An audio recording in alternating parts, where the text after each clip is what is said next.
In that hearing, the judge himself laid into Kohberger. He called him a faceless coward and said it's time to end his 15 minutes of fame. But Kohberger declined to comment. He did not speak or give any indication of a motive. He did not show signs of remorse. He thinks he knows what prosecutors are planning to present in the way of motive. His name is Howard Bloom, and his article appears in an online newsletter called Airmail. In it, Bloom suggests that prosecutors think Kohberger went to monstrous and unthinkable extremes to impress Catherine Ramsland. What are you talking about, man? So he admitted to them, but was there ever a motive that came out of this? Well, no. So if Bryan Kohberger doesn't tell you his motive is going to remain unknown until the end of time. In this episode, I'm going to show you Bryan Kohberger's motive in pictures, something that a small child is likely to be able to understand. I got nightmares in my head, I fear. Thoughts build up until I can't feel. My mind fills up into a creature, and it haunts me somewhere much deeper. I got nightmares in my head, I fear.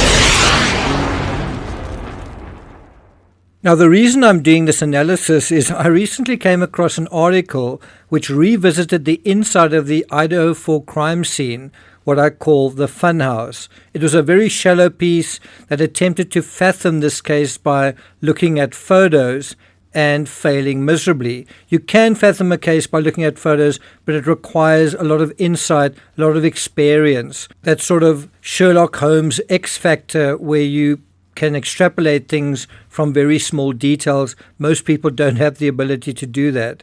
But it did give me an idea. What if we do investigate this case superficially, just with the benefit of being able to interpret what we see just by looking at pictures?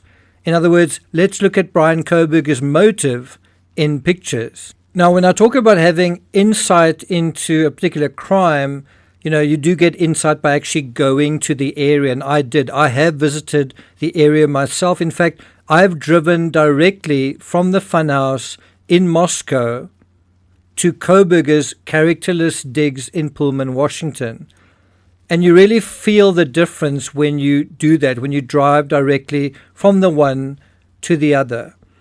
By simply making that 10-minute drive from one address in King Road to another in Pullman, it's very clear what the motive was. Let's just put those images side by side. Now, in juxtaposing just these two photos, just these two, by putting them side by side, you ought to be able to discern the motive. If you still aren't able to figure it out, let me ask you a couple of questions. If you were in college, where would you rather live? If you had a friend in college and one lived in the one house and the other in these apartments, which one would you be more inclined to visit? Also, if you were invited to two parties and you saw the funhouse on one invitation and Steptoe Village Apartments on the other, which one would you choose? If the motive needle still hasn't moved in your mind, it's because you're not able to personalize what you're looking at. In other words, imagine yourself in that situation, trying to awaken your emotions, try and make it personal. Are you able to do that?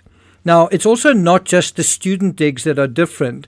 Moscow is an altogether more charming town, I found anyway, than Pullman. It's like a boutique little town, picturesque, quaint. It's basically the perfect college town. But more particularly, the student digs really stand out. The funhouse really stands on its own. It's very, very noticeable. And at night, it's like an aquarium. You can kind of see through it. You can hear what is going on, whereas the Steptoe apartments are just blank and bland. And I remember when I was there feeling quite envious of the setup. The town, yes, but more specifically, the digs. I wouldn't have minded living my college years here, going to parties here as well. According to the University of Idaho website, Livability.com ranked Moscow one of the best college towns in America, and it's easy to see why. You'll feel the vandal love all over Moscow. There are plenty of great spots for you to study, eat, or unwind that are open and welcoming to students. Plus, you'll find that many local business owners and residents are Vandal alumni.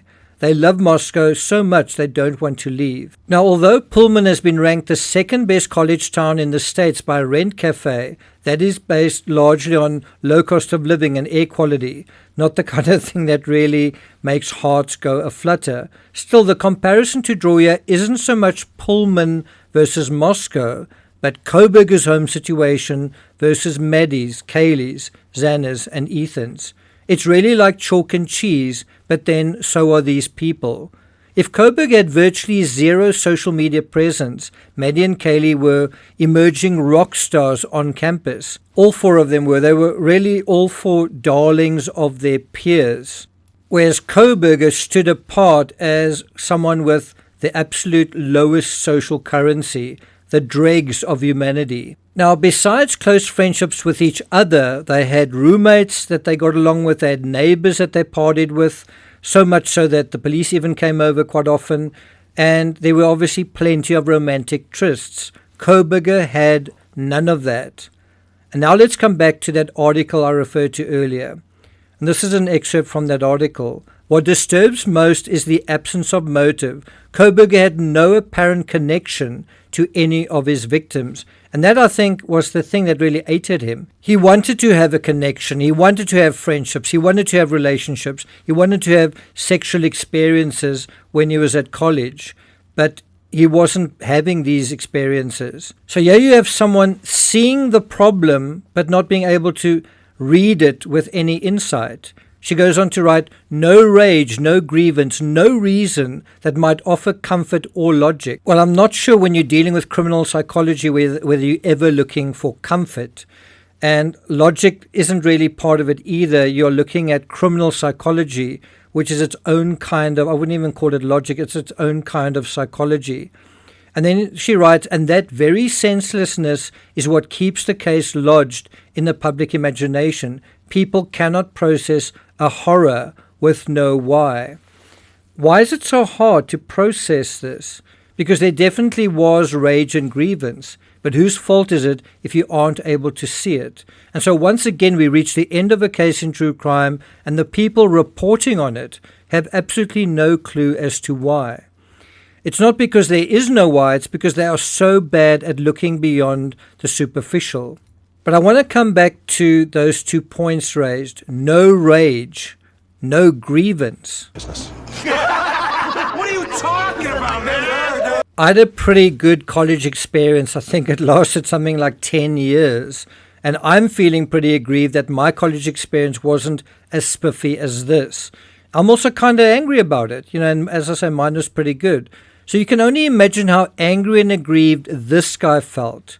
This guy, look at what he has on his blackboard. Take it easy, in all caps.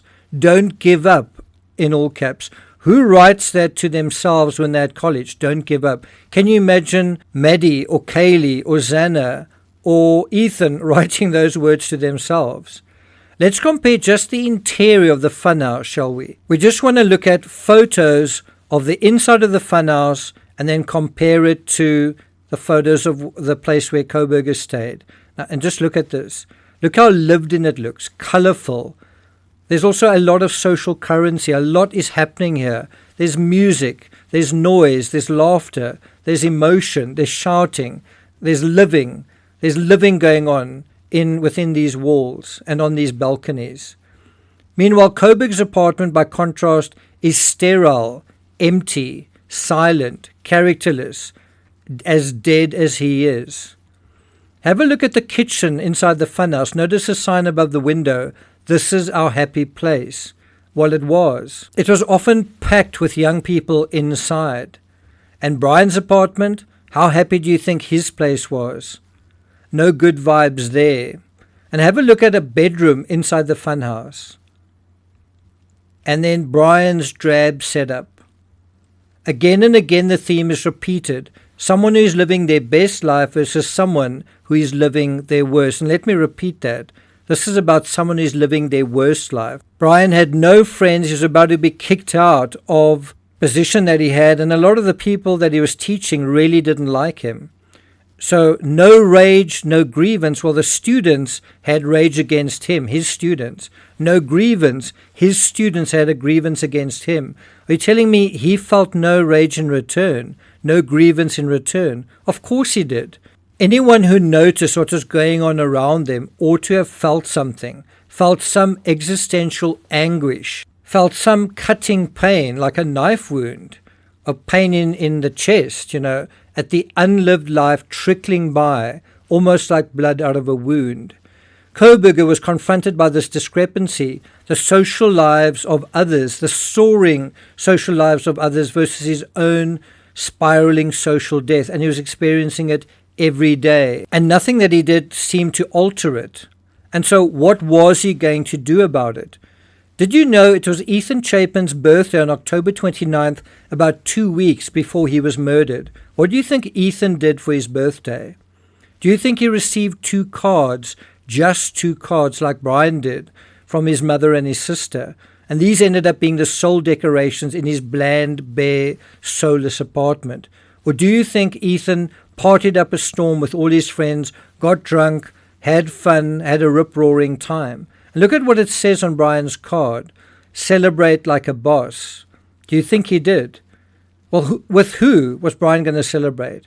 Who was he going to invite? What was he going to do? Who was he going to celebrate with? And if Bryan rode around at night and sat outside that funhouse while people were partying loudly on repeat, often on weekdays, mostly on weekends, every single weekend. Meanwhile, Bryan couldn't muster the currency for his own birthday party. Who was going to celebrate with him? No one, and he knew it. Now, I know what you're thinking. Not having friends isn't necessarily a big deal, but in a college setting, it's the biggest deal. That's where everyone has friends, everyone is having fun, everyone is having the times of their lives. And if you aren't in that setting, what is wrong with you? And if you're not feeling like you're missing out on something, what is wrong with you? And clearly Bryan was. Clearly he did feel rage. Clearly he did feel grievance. Clearly it's the same thing that drove him to drugs to begin with, strong drugs like heroin. Even if we just compare Bryan to Ethan, they are poles apart. According to one source, this is from his obituary, Ethan lived his best life. He loved the social life, intramurals, and he tolerated the academics. He also continued to play sports. We were all very fortunate to play golf with him all this last summer. If he wasn't on the golf course or working, you could usually find him surfing, playing sand volleyball or pickleball. What did Bryan do? Bryan didn't seem to have any hobbies. He didn't play sport. He didn't seem to have any interest beyond the course that he was taking. He had no agency and thus no social traction. Meanwhile, Ethan loved life. He laughed continuously. He smiled when he woke up, and he was still smiling when he went to bed. Do we ever see Bryan smiling? Do we ever see him laughing? Do we ever see him happy? And because Bryan was out in the cold, he started to hate life. He started to resent the people who were happy around him. If he couldn't participate in it, he wanted to ruin it for those that were. And if he was going to ruin it, his targets would be someone that was happy. The happier, the better. Someone that he could make undone, make more miserable than he was. That was how he saw himself showing and regaining his power, not by trying to impress some professor. Even on the night of November 12th, 2022, shortly before they were killed, Ethan and his girlfriend attended a party at the Sigma Chi fraternity house on the University of Idaho campus. What was Bryan doing that night? What did Bryan do every night? Was Bryan with a girlfriend? Was Bryan even with a friend? Kaylee and Maddie were also out socializing. There's CCTV of them coming home very late at night after a night of partying. They were at the Corner Club, and I think there was a game earlier. What was Bryan doing? Did Bryan attend any games? If he did, by himself. Do I need to go on colouring in Maddie's life, Kaylee's life, Xana's life, Ethan's life, and contrast it to Bryan's bankrupt, sorry excuse for an existence? And so I was quite frankly appalled to read this article in the Daily Mail. After gratuitously reviewing the crime scene photos, the writer eschewed her disgust for the perpetrator, whom she describes as pure evil. That's always the fallback phrase when you don't know what you're talking about in a true crime sense. She also seems to take pride in not being able to understand that evil because, of course, that means she is nothing like that evil. And yet we are all a lot like Bryan, in that all of us want friends, want relationships, want to feel alive, want to feel connected, want to feel happy, want to be part of some sort of community, want to have fun experiences and taste the fruits of life. How do we feel when we want that, but we're unable to experience that, when for whatever reason it's beyond our reach? What do we do about that? And if we feel a sense of grievance, does that make us evil? If we feel angry, does that make us evil? If we feel helpless and that things are unfair, does that make us evil? No, it's what we do with those feelings that determines what happens. And so let me ask you, do you think Bryan was going to stand up and admit to how he really felt? I felt lonely. I felt hurt. I felt resentful. I felt like I wanted to be spiteful. He won't tell us because he's ashamed of who he is, and he should be ashamed. But to not see his motive as clear as it is shows a startling lack of the most basic perception. Does that make sense? By the way, do you believe this? Kohberger, the criminologist, had such training for this, and he almost committed the perfect crime. Had he not left the knife sheath, he probably wouldn't have got caught. Do you believe that? I don't. He was caught because of digital evidence, and the DNA basically just made the state's case. The DNA was something that was needed to prosecute him, not to catch him. Also, in the history of perfect crimes, I think it ranks quite high when someone doesn't see you committing the crime, whereas in this case, someone did see him leaving the crime scene. He walked right past that person. That is not even remotely someone committing a clever crime or even remotely coming close to getting away with it. And yet you have these authors who are making these authoritative statements that don't know what they are talking about. And yet, even when we try to do this, when we try to fathom motive, it ought to be a simple matter of looking at pictures. There are many other mechanisms we can go into, his backstory and all of that.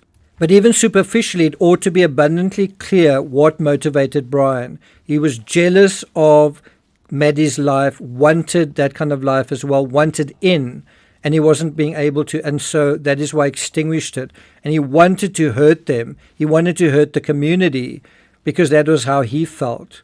Hurt, injured, ruined, and this was his sort of payback for all of that. Does that make sense?